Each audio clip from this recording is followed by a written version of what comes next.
Assalamualaikum warahmatullahi wabarakatuh. Kami dari kelompok 3 akan menjelaskan tentang translation procedure. Saya Atia Hunainah beserta teman-teman saya akan menjelaskan materi ini. Menurut Mithan dan Hudson tahun 1969, translation adalah proses atau hasil dari mengubah satu bahasa ke bahasa lainnya. Sasarannya adalah untuk memproduksi ulang sebenar-benarnya atau sebisa mungkin secara tata bahasa dan sesuai figur leksikal dari bahasa sumber asli dengan menemukan padanan dalam bahasa target. Menurut NIDA tahun 1964, prosedur penerjemahan dibagi menjadi dua, yaitu prosedur teknis dan prosedur organisasi. Newmark dalam Ordo Dari tahun 2007 menyebutkan perbedaan antara penerjemahan dan prosedur penerjemahan. Ia menulis, ketika metode penerjemahan berhubungan dengan keseluruhan teks, prosedur penerjemahan digunakan untuk kalimat dan unit bahasa yang kecil. Menurut Vinay dan Darbelnet, teknik penerjemahan memiliki tujuan metodologis yang jelas. Menurut klasifikasinya, prosedur penerjemahan dibagi jadi dua metode yang mencakup 7 prosedur. Types of translation dibagi menjadi dua, yaitu direct translation dan oblique translation. Hello, my name is Nur Syafiki. Direct translation, there are three included in direct translation. The first is borrowing. Borrowing is the simplest of all translation methods. It refers to a case where a word or an expression is taken from SL and used in TL, but in naturalized form, that is, it is made to conform to the rules of grammar or pronunciation of the TL. It is usually used in terms of new technical or unknown concept. The second is calque.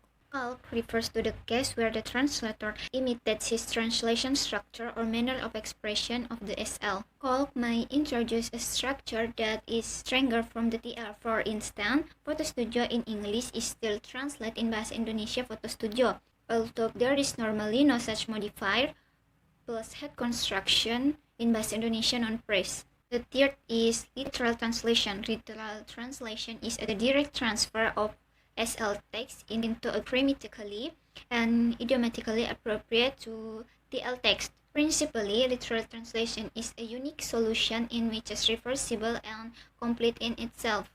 For example, black market in English is translated to be pasar gelap in Bahasa Indonesia, and honeymoon in English is translated to be bulan madu in Bahasa Indonesia. Assalamualaikum warahmatullahi wabarakatuh. Let me introduce myself first. My name is Muhammad Asraf Setiawan. I will continue my friend discussion about the type of translation. The next type of translation is oblique translation. In this translation, there include 4 things: transposition, modulation, equivalent, and adaptation. We're going to talk about the first one, transposition. Transposition involves replacing one word class with another without changing the meaning of the message. The method also involves a change in the grammatical that occurs in translation from SL to TL, or singular to plural. Position of adjective, changing the word class or part of speech. For instance, a compound keyword in English is translated as kata kunci or phrase in Bahasa Indonesia. The second thing is modulation. Modulation is a change in point of view that allows us to express the same phenomenon in a different way. Modulation as a producer of translation occurs when there is a change of perspective accompanied with a lexical change in the TL. There are 2 types of modulation. The first one is free or optional modulation, and fixed or obligatory modulation. Third thing is equivalent. This term is used to refer to cases where language describes the same situation by different stylistic or structural meanings. For example, an interjection ouch in English can be translated to be aduh or au in Bahasa Indonesia. An English idiom, don't cry ever spoiled milk, can be translated as nasi sudah menjadi bubur in Bahasa Indonesia. And the last one is adaptation. Adaptation is used in those cases where the type of situation being referred to by this SL message is unknown in the TL culture. In such case, the translator have to create a new situation that can be considered as being equivalent. For instance, take a bath in English is translated into mandi in Bahasa Indonesia. Prosedur penerjemahan adalah teknik atau cara yang dipakai menerjemahkan selama proses penerjemahan berlangsung pada tataran kata, frasa, dan kalimat. Metode penerjemahan merupakan prinsip yang mendasari cara kita dalam menerjemahkan teks yang bermuara pada bentuk terjemahannya. Metode penerjemahan dipakai agar kegiatan penerjemahan yang dilakukan dapat lebih efektif dan efisien. Dalam Monday 2001 halaman 56-58 membagi penerjemahan menjadi dua, yakni penerjemahan langsung dan penerjemahan tidak langsung. Terdapat 3 jenis penerjemahan langsung. Yang pertama, peminjaman. Peminjaman merupakan metode yang paling sederhana. Penerjemah hanya akan menulis kembali istilah bahasa sumber ke dalam bahasa yang diterjemahkan tanpa melakukan modifikasi apapun.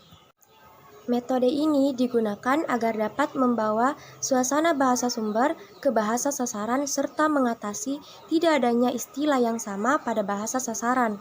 Metode ini juga dilakukan karena adanya perbedaan lingkungan, budaya, atau pandangan hidup antara pemakai bahasa sumber dan pemakai bahasa sasaran. Jenis yang kedua yakni kalke, serupa dengan metode peminjaman, namun ada proses penerjemahan. Istilah asing yang tidak memiliki dalam bahasa sasaran kemudian diterjemahkan bagian-bagian. Istilah terjemahan tersebut nantinya dapat menjadi bagian dari bahasa sasaran. Jenis yang ketiga yakni penerjemahan harfiah. Metode ini berusaha memaknai setiap kata yang ada dalam kalimat bahasa sumber serta menyesuaikannya dengan kaidah bahasa sasaran. Jika dengan metode ini makna telah tersampaikan, maka tugas penerjemah telah selesai. Jika makna belum tersampaikan, maka perlu menerapkan metode lainnya.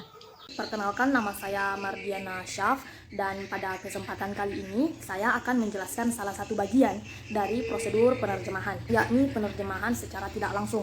Penerjemahan tidak langsung ini juga terbagi dalam beberapa metode lainnya, seperti yang pertama, metode transposisi. Nah, metode transposisi ini dilakukan dengan mengubah satu level bahasa ke level bahasa yang lain.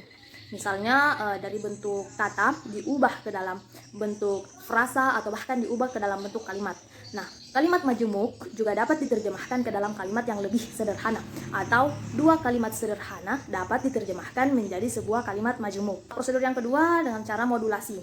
Metode modulasi ini merupakan metode pergeseran sudut pandang. Pergeseran sudut pandang makna bisa berubah, mengubah kalimat aktif menjadi kalimat pasif, mengubah makna negatif menjadi positif, dan sebaliknya.